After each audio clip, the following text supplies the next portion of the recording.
Yeah, I've been working on this program that I can't say it's going to redefine financial software or charts, but I'm really excited about it. If I can just get it to work, that'd be nice. I rented this monster from AWS. It's 192 cores, 1.5 terabytes of RAM. I do want to run Stockfish on it and see for once and for all if the French defense is any good, but I am trying to get it to hold the entire kind of like every tick in the stock market in memory and like do this interesting vector search. So like one of the things I'm going to do, you guys will get a kick out of this, is my girlfriend and I are doing this thing where we're making a site just like I don't know, the puzzles on these sites. Like where are the puzzles in this thing? Yeah, so here's my. Oh, I thought I was signed in. It's like you have a puzzle rating, but there's other things like this, like Code Forces or whatever, and Leet Code and stuff like that. So I have a 2005 puzzle rating, which is somewhat close to my classical rating, which is like 1800. So, which lead test ratings are very inflated. But the point is that imagine instead of this, okay, you had a similar thing where like the elo of the puzzle was whatever. Let's say it was 2000. And instead of being a chess puzzle, of course, which is a little tired, it was a stock chart, whatever the chart was. And you had your volume as well. And like this is the ultimate question for people who think they can read charts, which is, well, if this chart is readable, you should be able to figure out the future, right?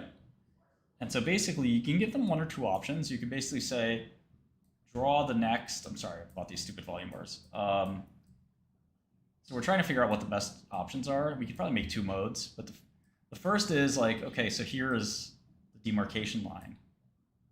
I'll explain what this has to do with my program in the beginning.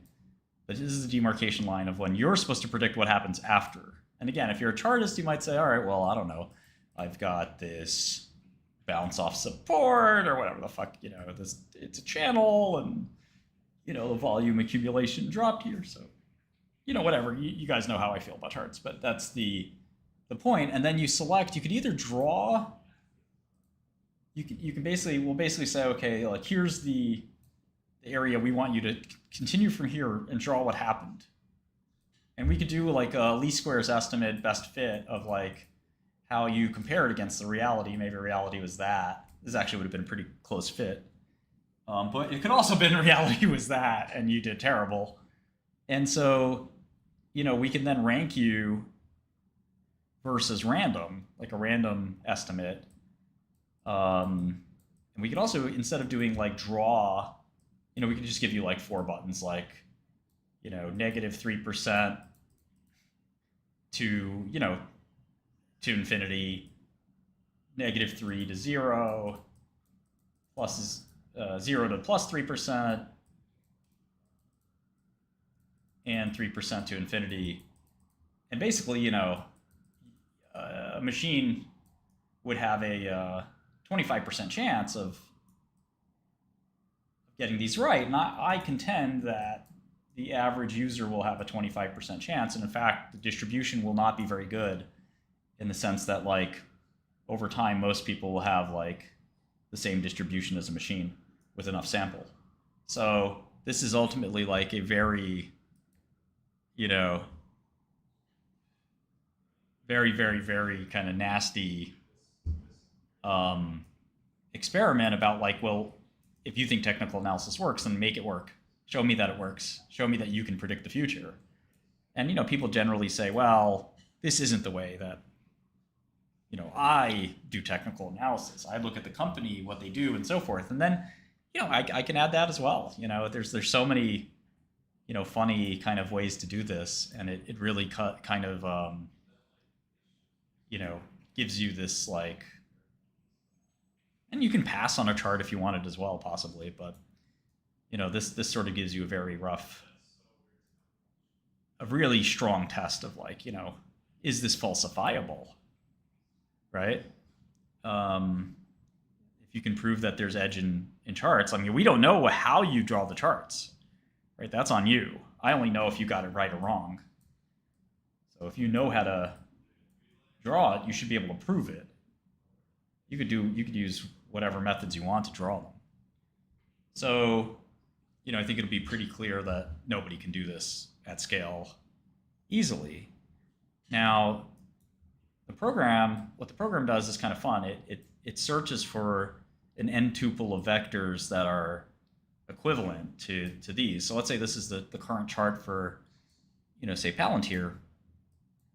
Well, if support and resistance exist and they're useful, you should be able to prove to me that they're useful. Show me where they're useful.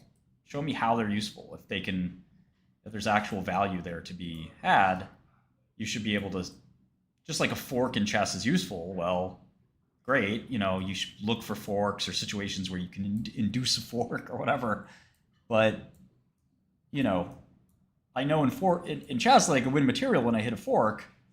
But in stock trading, what does resistance mean to me? I don't know how I can interpret that. How do I use that?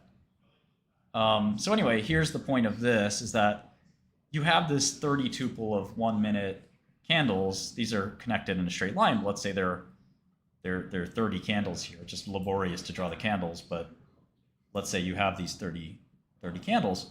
Well, I could just go into this. I have a 4 billion 30 tuple kind of series here from the last 20 years of the stock market on 30-second, and I can make them 30-minute or whatever you want kind of candles, and it goes to this database and finds the closest fit. So maybe you'd find something that was like, I don't know, like this. It's not exact, but it's pretty close.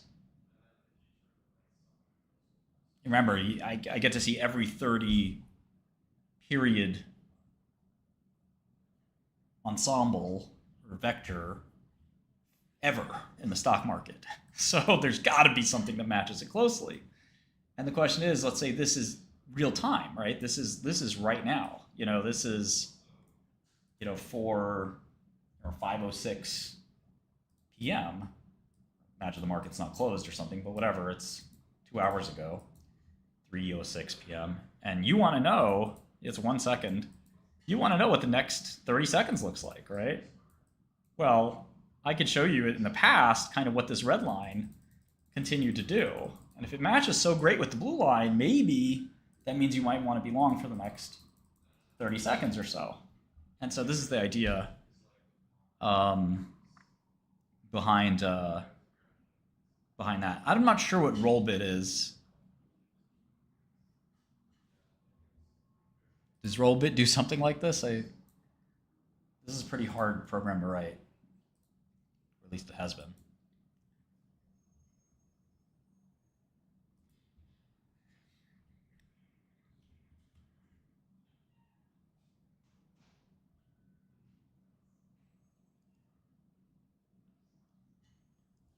Yeah, it's kind of nobody's ever done it, and I think it's really interesting, and you could. Yeah, of course, I mean, I've done it before. The point is, it's kind of interesting to look at it. Amgen reported their obesity